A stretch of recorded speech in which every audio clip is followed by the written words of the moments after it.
What is going on? It is SCPCRNP. Yeah, love discovering SCP. You will probably listen to a few of those too, by the way. Definitely on the radar. Definitely on the conveyor belt. Although I suppose we might go back to Rounderhouse, you know, because apparently that was a big deal. Like, he thought that was a big enough deal to make a statement about it, I think, on his Twitter. I saw that today. So, I mean, I can't say it was flattering publicity, but when you're as small as I am, you know, when you have as few views as I do, you know, there's no such thing as bad publicity. So I do appreciate Rounderhouse doing that. And I do appreciate actually the rest of the people commenting in there who actually gave me more, thinking that they were giving me less.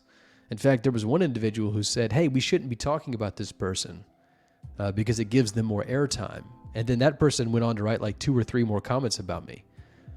So, I mean, you can't really say that without tripping over yourself. You've already done it. You've already given me the satisfaction. And just to harp on this for a second, that person said that was my tactic. You know, that I wanted to get a reaction out of them and have them do something exactly like that, like post it to their Twitter, you know, of like 4,000 followers and. You know, make a comment about it on their Twitter, which has like 8,000 subscribers. And that's 100% correct. 100% correct. I'm doing it because I actually have something to say about you, actually, to your face. You know, which is more of a luxury than you get from your so-called friends liking your tweets and shit like that. It's not your friends. Hate to tell you that. So we may have to go back to Rounderhouse. Because that was the most successful, you know, campaign. I mean, they cannot resist doing it. In one breath, he said, hey, let's not give this guy more attention. And that's exactly what he was doing by saying that. I mean, they can't help themselves. Look, this is the only thing that I've done for like 3 years. Okay? The only reason I'm not completely irrelevant, okay, is because people like this react like this consistently, reliably. It's almost 100% reliable. It happens every time, okay? Every time. You have to ask yourself, you know, what is a person with 4,000 subscribers? What is a person with 8,000 subscribers? 2 million Twitch followers? What are they doing taking time out of their day, their busy day, I'm sure they're busy, right? To really take a shotgun to an ant? To someone who has six followers on Twitch, you know, like this is overkill. But the question is why? Why? Well, it's because it really, really bothers them. It really, really does strike a nerve. And this is the moral of the story. It's sort of like a David and Goliath thing. You don't have to have a lot of subscribers.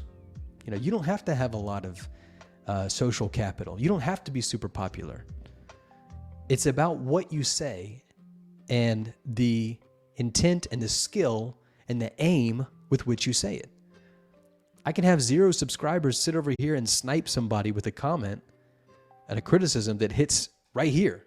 In fact, his tweet said that I had been listening to multiple of his podcasts, which is not true. And I would hate to tell him that, you know, the only reason why I went to his podcast was, you know, because we basically do a lot of this kind of stuff. We do a lot of stuff that's a little more academic, a little more, I guess you could say, philosophical, a little more intellectual, you know, a little more seriously postured than something like the Yurt Boys would give us. And we needed a little break from that. We needed sort of a change of pace. We needed sort of a palate cleanser.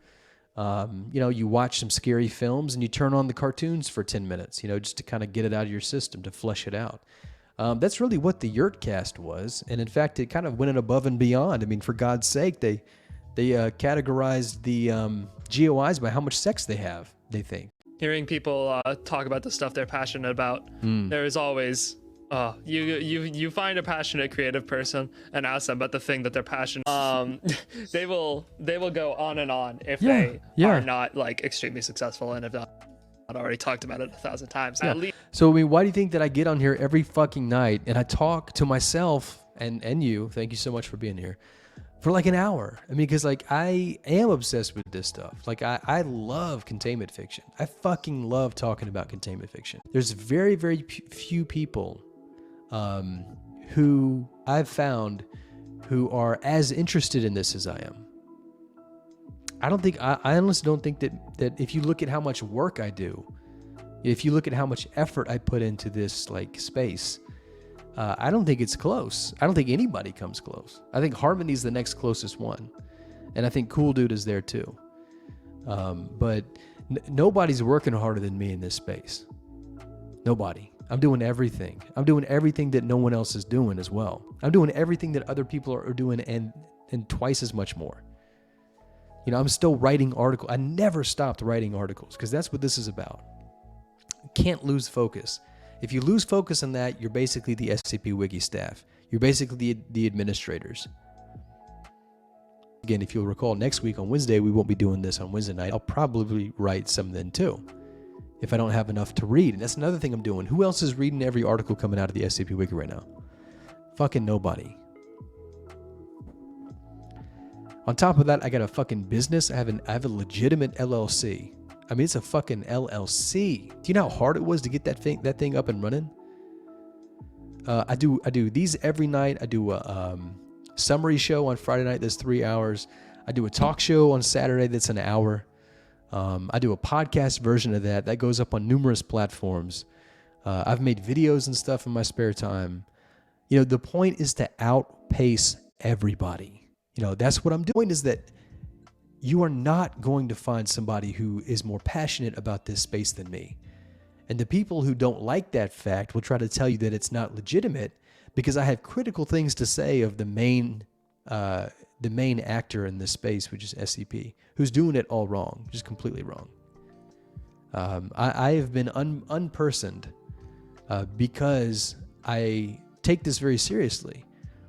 And if you're somebody like TheeSherm, who will sit there and try to convince, 2 million of your followers on TikTok that the Rubber YouTube channel is evil because it does low quality animations, while on the other hand, you gladly, openly, and willingly accept and defend a sex offender, a legally actionable sex offender into your own community, and you tell people that it's not a big deal. Like, that's total hypocrisy, my man. Like, that's 100% hypocrisy. And so I'm going to tell you that because I don't give a fuck. I certainly don't give a fuck what you think. TheeSherm is the kind of guy who's going to look at something like the Rubber and try to tell you that they're bad despite their big numbers, and then turn around and try to poo-poo somebody like me because I don't have the big numbers like he does. That's hypocrisy, my man. So that's why I don't have a problem doing what I do. I don't have a problem sitting here calling you out. I don't have a problem making you mad. I don't have a problem with you calling me out on your Twitter. I don't get that. I love that shit. I thrive off of that shit. I love that shit, man. And you're absolutely right. That's 100% what I'm batting for. And you fucking fell for it. And you're going to fall for it again. And not you, somebody else, because it's been happening for 4 fucking years. When you place so much emphasis on your ego, it's the easiest weakness to exploit. Mockery and ridicule is 100% the way to get to you guys. It gets under your skin every time. Why? Because your ego is so big. You've inflated your ego so much. Easy to see.